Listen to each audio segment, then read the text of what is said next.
जग से हारा नहीं मैं रे। হ্যাঁ, আমার আম্মু, যার জন্য এতদিন অপেক্ষা করেছি। বুকটা ধুক ধুক ধুক ধুক ধুক ধুক করছিল। ছোট্টবেলা থেকেই অপেক্ষা করেছি কখন জানি আসবে। আর আজকে আমি তাকে স্টেশন আনতে যাচ্ছি। আধা ঘন্টা স্টেশনে আমার খুঁজতে খুঁজতে সময় গেছে। এখান থেকে সেখানে দৌড়াদৌড়ি করে আম্মু জায়গার নামও ঠিক মতো বলতে পারছে না। এর ওর হেল্প নিয়ে তারপর সেই জায়গায় আসি যেখানে আম্মু আমার জন্য অপেক্ষা করছিল। ভেবেছিলাম চিনতে পারবো না, কিন্তু দূর থেকে দেখেও আমি বুঝতে পেরেছি এটাই আমার আম্মু। সত্যি বলতে কয়েকটা মহিলার কাছে গিয়েও আমি মুখ খুঁজছিলাম এটা কিনা। কয়েকবার এরকম হওয়ার পর আম্মুকে যখন দূর থেকে দেখতে পেয়েছি ঠিক দৌড়ে এসেছি আর চিনতে পেরেছি। অনুভূতিটা কেমন জানি আমি বলে বোঝাতে পারবো না। শুধু এতটুকু ভাবছিলাম কখন আমি আমার ঘরে নিয়ে যাব। স্টেশন থেকে রিক্সায় আমার শ্বশুর বাড়ি নিয়ে যাচ্ছি এন্ড আমার আম্মু তো আমাকে রিক্সাতে অনেক আদর করছিল, কান্না করছিল।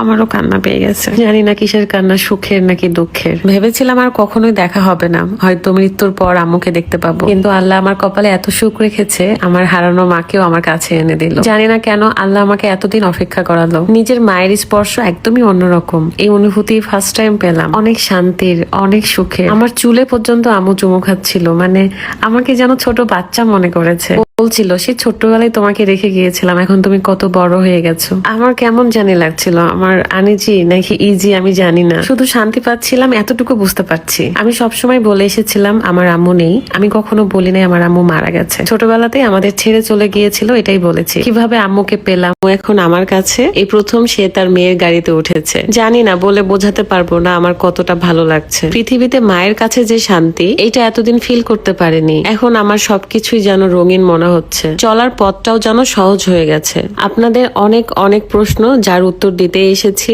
আম্মু যেহেতু আমার কাছে, সো সন্ধ্যার পরপরই একটু বের হলাম ঘুরতে। রাজশাহী শহরটা তাকে একটু ঘুরে দেখাবো। বের হয়ে আমরা ফার্স্টে আগে চা নাস্তা করে নিয়েছি। অনেকেই কমেন্ট করছেন আমি তো বলে এসেছি আমার আম্মু নেই, তাহলে কোথায় থেকে আসলো? দেখেন আমি সবসময় বলে এসেছি আমার আম্মু নেই। আমরা ছোটবেলা থাকতেই আম্মু আমাদের ছেড়ে চলে গিয়েছিল। কোথাও কি আপনি দেখাতে পারবেন যে আমি বলেছি আমার আম্মু মারা গেছে? কোনোদিনও বলি নাই। তবে আমি দেখলাম আমার মতো অনেকেই এরকম হতভাগী হয়ে আছে যারা এখনো তাদের মাকে ফিরে পায়নি। পৃথিবীতে কত রকমের মানুষ আছে তাই না? মানুষের জীবনে কত গোপন কষ্ট থাকে তাকে কেউ জানে? আপনাদের কাছে রিকোয়েস্ট থাকবে আপনারা আমার বাবা মাকে নিয়ে কোনো ধরনের বাজে মন্তব্য করবেন না। যেহেতু এতদিন পর পেয়েছি আপনাদের সাথে শেয়ারও করেছি, সো কোনো একদিন সে লম্বা কাহিনী শেয়ার করব। আম্মুর খুব ইচ্ছা করছিল ফুচকা খেতে, তাই চলে এসেছিলাম তারফে। তাকে কিভাবে খুশি করা যায় সেটাই আমার মনের ভেতর সবসময় কাজ করছিল। মা তো মাই হয় তাই না? আচ্ছা চলেন আপনাদের সাথে একটা ইম্পর্টেন্ট বিষয় শেয়ার করি। আমি কিন্তু আপনাদের সবার সব কমেন্টই পড়ি এন্ড পড়ে খুব ভালো লাগছিল যে আপনারা অনেকেই দোয়া করছেন, অনেকেই খুশি হয়েছেন,